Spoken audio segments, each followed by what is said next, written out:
Pendant la nuit, le roi est entré dans le monastère sans appeler l'abbé. Il marchait vite et en silence, retenant son souffle, et a juste dit aux gardes de rester à la porte. Ils n'ont pas pris de torches, car les couloirs étaient éclairés par des lampes. Il connaissait le chemin, car il était venu ici plusieurs fois pour des affaires de charité et de justice. Au 3e palier de l'escalier, il s'arrêta. Une chaleur s'échappait d'une porte étroite, bien que le poêle du couloir fût éteint depuis longtemps. Le roi poussa la porte et vit la reine sur le sol. Sa robe était froissée et tachée de quelque chose qu'il ne comprit pas à ce moment-là. À côté d'elle gisait un moine sans signe de vie. Son visage avait une expression étrange, impuissante. La reine leva les mains, comme pour demander protection. Le roi fit un pas en arrière, puis entra, s'agenouilla et toucha le cou du moine. Il n'avait plus de pouls. La reine n'essaya pas de s'enfuir. Elle regardait son mari, et lui la regardait. Il se leva, appela les gardes, et tout se passa très vite. On souleva le moine, on appela le médecin, ainsi que le supérieur. Le médecin prononça ce que le roi ne voulait pas entendre. Il n'y avait plus rien à faire. L'homme était mort depuis un certain temps, déjà. La reine était assise sur le sol, sans opposer de résistance, lorsque les servantes ont essayé de la relever. Le roi a ordonné de la ramener au palais, mais le supérieur a demandé la permission de nettoyer la cellule, et le roi a accepté. La même nuit, le corps du moine a été brûlé dans la cour du monastère, comme on le faisait pour les morts sans enterrement, lorsque la mort semblait douteuse. Le matin, le roi ordonna d'enfermer la reine dans la tour nord, où l'on gardait autrefois les criminels d'État. Sa chambre fut rapidement entourée de grilles et l'entrée était gardée par des gardes de la vieille garde, qui étaient payés pour leur silence. Le maréchal en chef prit les clés. C'est ainsi que commença l'histoire qui fut ensuite racontée dans toutes les salles à manger et sur tous les marchés. Mais cette nuit-là, personne ne comprenait encore qu'elle se terminerait ainsi. Le roi ne pleura pas et ne cria pas. Il était calme et précis. Il demanda à son secrétaire de noter qui était entré dans le monastère pendant la journée, qui en était sorti le soir, qui avait parlé à la reine la veille, qui avait vu le moine ces derniers jours. Il ordonna d'envoyer des lettres aux évêques et de réunir le conseil. Ses mouvements et ses ordres reflétaient ses soupçons, son ressentiment et sa peur. Et seules 2 personnes remarquèrent que sa main droite tremblait lorsqu'il signa l'ordre concernant le régime alimentaire de la reine en prison. De l'eau, du pain et, de temps en temps, un peu de bouillie. Le régime carcéral de la reine semblait être une moquerie des coutumes. Mais l'ordre entra immédiatement en vigueur. La reine n'était pas une femme, au hasard, près du trône. Elle avait grandi à la cour de son voisin, savait tenir une maison, compter les dépenses et garder son sang-froid face au ragot. Elle entra dans leur mariage, calmement, sans enthousiasme, comme on entre dans l'eau froide par les marches. Fête, voyage, réception. Elle faisait tout cela sans commettre d'erreur. Elle n'a jamais essayé de régner par le lit et n'a pas rassemblé autour d'elle des garçons avec des guitares, comme aimaient le raconter les envieux. Elle organisait des hospices, rendait visite aux malades et se rendait souvent au monastère, car on y conservait des médicaments et on y enseignait aux orphelins. Le moine, retrouvé mort, était connu comme herboriste et copiste. Il puisait de l'eau la nuit pour préparer des décoctions, recopiait des chroniques, parlait peu et ne s'intéressait pas à la politique. Il était respecté, mais pas aimé. On se méfie généralement des personnes discrètes, comme si elles voyaient ce qu'elles ne devraient pas voir. Il s'appelait frère Gabriel, mais son nom n'a ici que peu d'importance, car il a ensuite été effacé de toutes les listes. Après la première nuit, le roi ne rendit pas visite à sa femme. Il s'assit avec ses conseillers, écouta le supérieur et le médecin, pesa le pour et le contre. Les médecins assurèrent qu'il n'y avait aucune trace de lutte sur le moine, que la mort avait pu survenir rapidement et silencieusement, que la cause était incertaine. Les servantes de la reine affirmaient qu'elle était allée au monastère chercher des médicaments pour l'une d'entre elles qui avait de la fièvre. Le supérieur jurait que la reine avait été vue dans le réfectoire avec les religieuses, qu'elle leur avait offert du tissu pour de nouvelles chemises et qu'elle avait pu se rendre dans la cellule de l'herboriste pour savoir si la décoction pour la malade était prête. Rien de tout cela ne permettait de clarifier la situation. Dans la cellule, on trouva une coupe contenant des restes de liquide. Les médecins suggérèrent, prudemment, qu'il s'agissait de poison, mais ne purent le prouver, car tout avait été brûlé trop rapidement. Et l'ordre venait du roi lui-même, même s'il ne l'avait pas formulé en ces termes, mais avait parlé du droit canonique et de la nécessité de ne pas faire de spectacle. Dès le début, une question tourmentait le roi. Pourquoi était-elle sur le sol à côté du moine? Si elle avait surpris la mort et appelé à l'aide, sa robe n'aurait pas été dans cet état. Si elle était arrivée plus tard, il n'y aurait pas eu de traces. S'il s'agissait d'une embuscade, on aurait trouvé des objets étrangers dans la cellule. La cellule était propre, comme seule une personne vivant selon des règles peut le faire. Le roi y retourna seul le matin et resta longtemps debout devant la porte. Il regarda le lit vide, la table, le mortier avec les herbes, les icônes dans le coin. Il cherchait une réponse et n'en trouvait pas. Il ne savait pas vivre dans l'incertitude, car en temps de guerre, l'incertitude tue d'abord les services de renseignement, puis tout le monde. Il décida d'agir comme il l'avait toujours fait, avec fermeté, dans le respect de la loi, et avec une marge de manœuvre.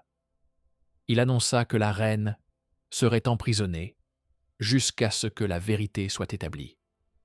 Et si elle ne l'était pas, ceux qui avaient commis cet outrage seraient punis. Ces mots étaient pesés, mais ils avaient une connotation personnelle. La reine se comportait calmement dans la tour. Elle ne demandait pas de visite, n'envoyait pas de message. Elle respectait l'ordre. Elle se lavait, priait, mangeait quand on lui apportait son bol et laissait intact un morceau de pain pour le lendemain matin. Au début, on lui apportait des vêtements chauds, de l'eau propre et des lampes. Elle les acceptait et remerciait d'un signe de tête.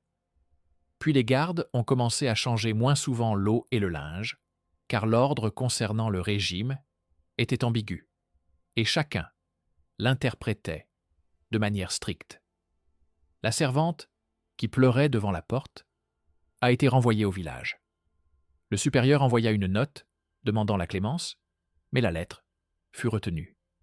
Les évêques rédigèrent de longues conclusions qui ne servaient à rien. Certains parlaient de la tentation et de la faiblesse de la chair, d'autres d'une tentation plus grande encore, celle de juger hâtivement, alors que l'honneur de la couronne était en jeu. Le roi restait silencieux. Au cours des premières semaines, toute la cour vécut cette histoire. Les gouverneurs et les trésoriers s'évitaient les uns les autres, comme si la culpabilité pouvait se transmettre par une poignée de main. Les vieux amis de la reine avaient disparu dans leur domaine. Les pages avaient cessé de chuchoter dans les escaliers.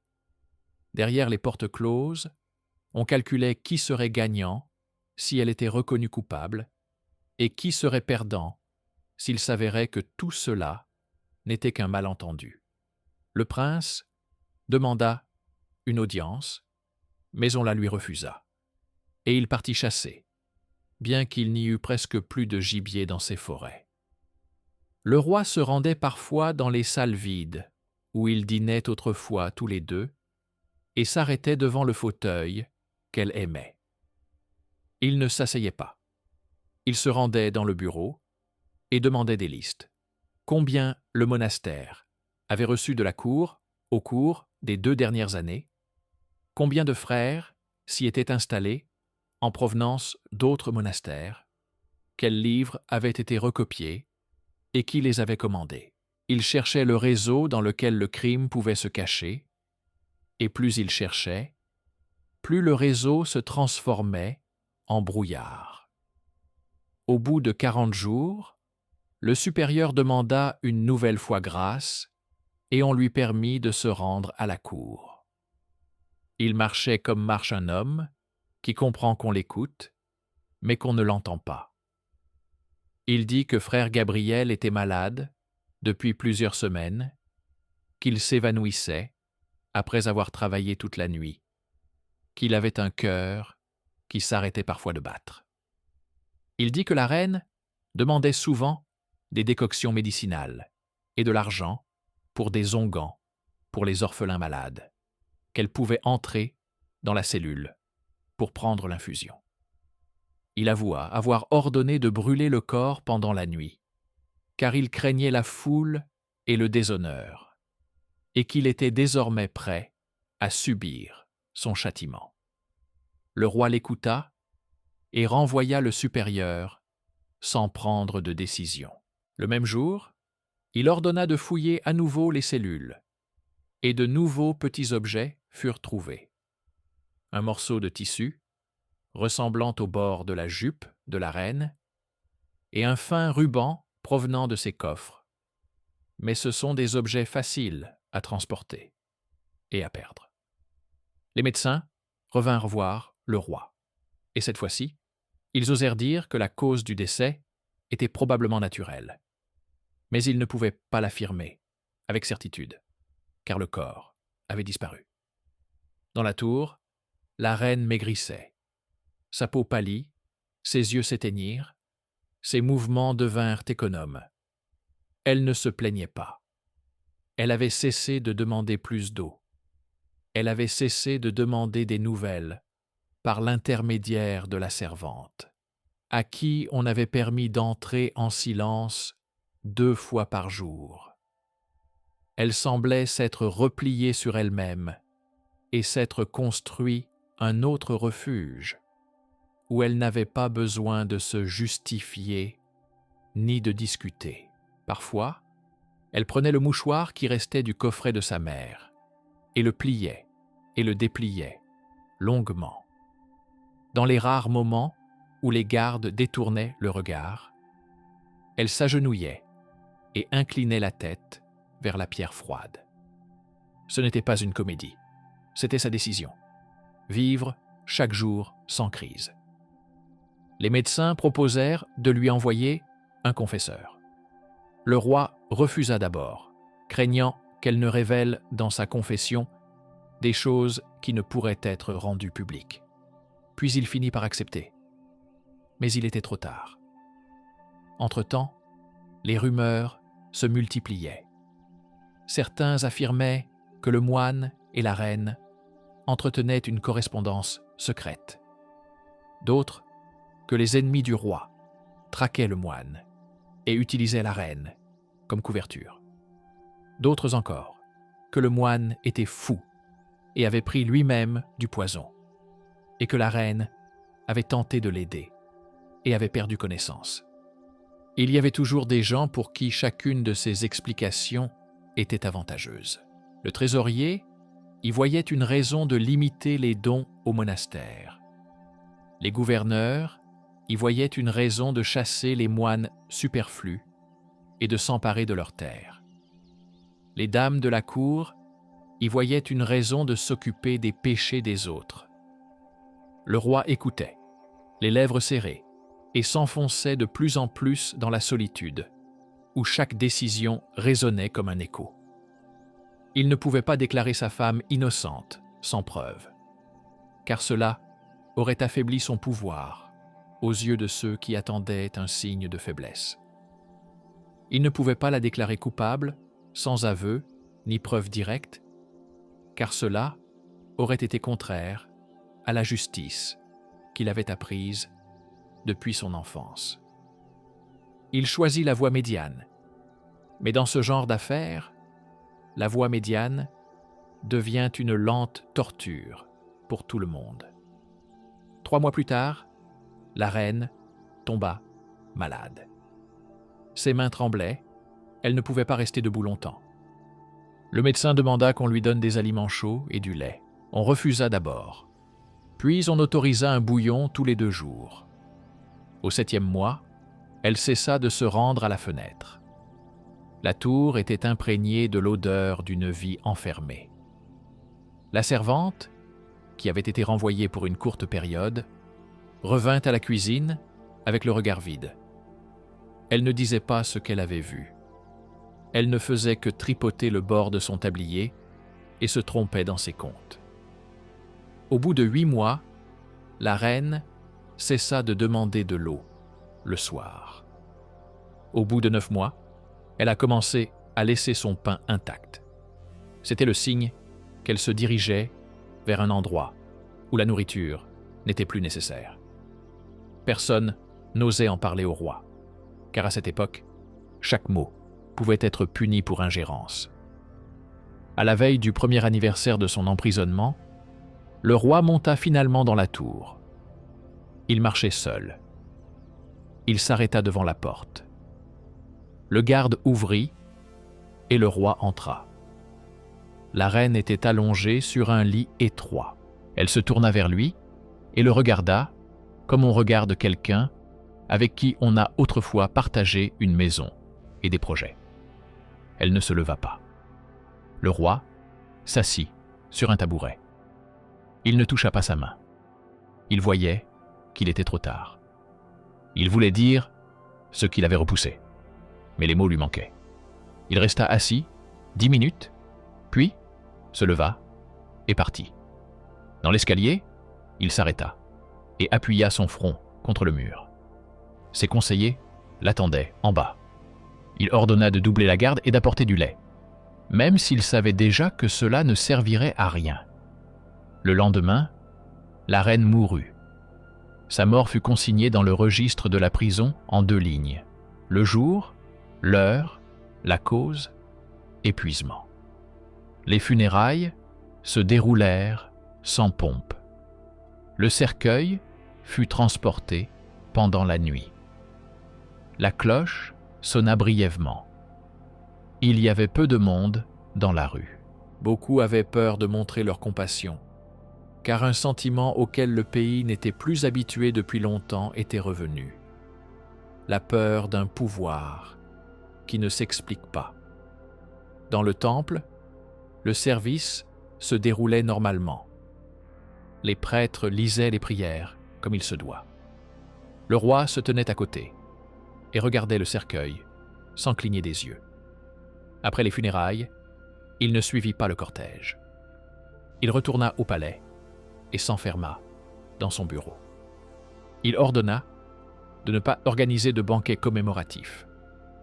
Il ordonna de rendre au monastère une partie des terres qu'on s'apprêtait à lui confisquer et destitua le supérieur, mais sans sévérité. Il le transféra dans un autre monastère, plus éloigné de la capitale. Il publia un décret établissant de nouvelles règles pour les femmes à la cour, comme si des formes strictes pouvaient empêcher quelqu'un de tomber. Il envoya des ambassadeurs chez ses voisins, comme si la politique étrangère pouvait combler le vide intérieur. Le prince partit en guerre à la demande du roi. À son retour, il se promenait dans le palais comme un étranger. Il évita longtemps la tour, Mais un jour, il y monta, ouvrit la pièce vide et resta longtemps debout à l'endroit où se trouvait le lit. Il prit dans sa main l'anneau de fer de la chaîne qui fermait les volets et le remit à sa place. Il comprit que la maison où sa mère mourait de faim, innocente, ne pouvait être sa maison.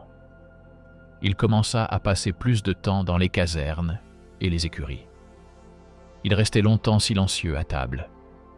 Les gens autour de lui se mirent à parler plus bas. Un vent nouveau soufflait sur le pays, un ordre sec et morose, sans confiance. Chaque ordre était exécuté rapidement, mais sans consentement intérieur. Il semblait que tout le monde avait appris à vivre selon deux modes, l'un pour la cour, l'autre pour soi-même. Au monastère, où l'histoire avait commencé, les frères avaient nettoyé la cellule de l'herboriste dès le premier jour, remplacé la table, gratté la pierre du sol où des traces étaient restées. Mais il s'avéra plus difficile d'effacer les souvenirs. La nuit, les nouveaux novices murmuraient qu'ils entendaient des pas. Les aînés se plaignaient du manque de médecins. Le bibliothécaire a verrouillé l'armoire contenant les chroniques afin que personne ne puisse y jeter un œil. Certains pensaient que le monastère était à jamais souillé. D'autres pensaient que le monastère avait pris sur lui le coup que la cour aurait dû encaisser. Le jour de son départ, le supérieur, qui avait été muté, embrassa la porte et le linteau, comme on embrasse une vieille maison.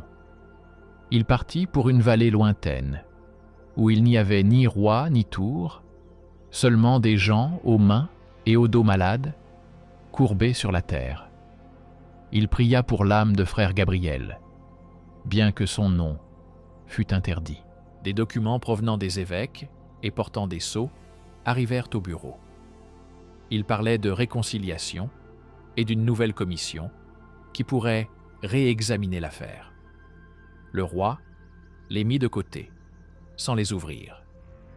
Il savait que le réexamen exigerait de reconnaître son erreur, et que reconnaître son erreur exigerait une nouvelle guerre, non pas avec ses voisins, mais avec le miroir.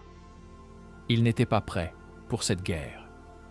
Il commença à se rendre plus souvent dans les provinces, à contrôler la perception des impôts, à punir les voleurs et à récompenser les fidèles.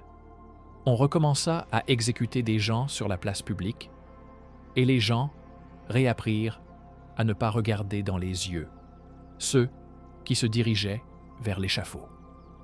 Le soir, le roi s'asseyait seul et comptait les années. Il n'était pas cruel de nature. Il n'avait simplement pas supporté que sa vie privée fasse irruption dans la salle d'audience.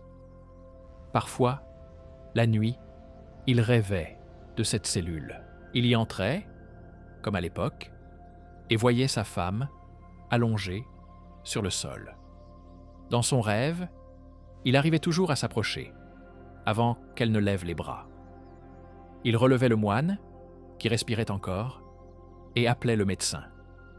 Le rêve se terminait chaque fois par le moine, qui reprenait conscience et expliquait pourquoi tout cela était arrivé. Mais en se réveillant, le roi voyait le plafond et comprenait qu'il ne saurait jamais. Il cessa de dormir dans la chambre où ils avaient vécu ensemble. Il ordonna de changer les meubles, de cloisonner la galerie, de fermer le jardin. Il effaçait les traces, comme on efface les saletés dans les coins avant l'arrivée des invités. Mais à l'intérieur, rien ne changeait. Pendant ce temps, les générations se succédaient dans la ville. Ceux qui avaient vu la reine vivante vieillissaient et disparaissaient. Sur les marchés, on racontait de nouvelles histoires, dans lesquelles d'autres héros occupaient désormais les rôles principaux. Mais chaque histoire portait l'ombre de cette nuit-là. Le roi, le monastère, la cellule, la reine sur le sol et le moine, mort à ses côtés. Les gens discutaient, Mais les débats étaient mornes, car personne ne croyait à la victoire de la vérité sur l'ordre établi. Le prince devint roi après la mort de son père. Son règne commença par un décret interdisant l'emprisonnement pour famine des femmes condamnées sans procès. Il n'écrivit pas pourquoi. Tout le monde le savait déjà. Il ouvrit la crypte et ordonna de transférer les restes de la reine dans la cathédrale. Il ne prononça aucun discours. Il resta debout à côté pendant que les tailleurs de pierre posaient la dalle.